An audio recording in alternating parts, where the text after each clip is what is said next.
Quiconque est encore attaché à l'avarice et à la soif de posséder n'est pas en règle avec Dieu, sa foi n'est pas réelle. Il est impossible que nous servions deux maîtres à la fois. Soit nous aimons le Seigneur Jésus-Christ de tout notre cœur, soit nous restons attachés aux choses matérielles. Vous, vous cherchez à paraître juste devant les hommes, mais Dieu connaît vos cœurs.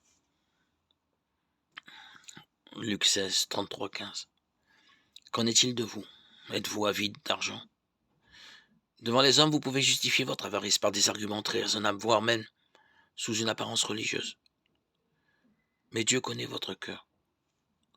Vous pouvez tromper vos prochains et vous-même. Mais Dieu voit tel que vous êtes. L'avarice et la cupidité vont également de pair avec une ambition maladive. On veut avoir la plus belle maison, la plus belle affaire, les habits les plus modernes, la voiture la plus rapide, les enfants les plus instruits. Quelqu'un qui a de grandes fortunes est honoré et très estimé par les gens du monde. Mais notre Seigneur Jésus-Christ déclare: ce qui est élevé parmi les hommes est une abomination devant Dieu. Luc 16, 13, 15.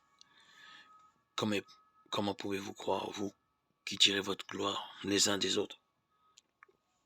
Éphésiens 5, 5, 6. Jean 5, 44, 7. Renoncez à toute avarice et toute recherche de gloire devant les hommes. Répentez-vous de ce grave péché et revenez en arrière. Convertissez-vous au Seigneur Jésus-Christ, lui qui fut crucifié et qui est ressuscité. L'avare et le cupide sont à tel point liés aux choses de ce monde qu'ils s'en soucient constamment. L'avarice est aussi néfaste qu'une drogue dure et la cupidité détruit les familles entières comme tout autre vice. Il n'y a qu'un moyen d'en sortir. Accueillez le Seigneur Jésus-Christ dans votre cœur comme votre Sauveur et Seigneur personnel en vous mettant à genoux maintenant et en lui confessant dans la prière tous vos péchés, y compris l'avarice, l'égoïsme et la cupidité, et en implorant son pardon. À la croix, il a donné sa vie et a pris sur lui le châtiment que méritaient nos péchés. Jésus-Christ est ressuscité et il est vivant.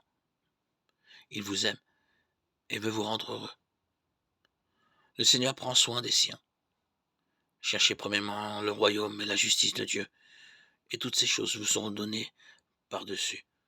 Matthieu 6, 33, 8. N'hésitez pas, ne remettez pas à plus tard, confiez votre vie entière à votre Sauveur. Mettez en pratique la parole et ne vous bornez pas à l'écouter en vous trompant vous-même par de faux raisonnements. Jacques 1, 22.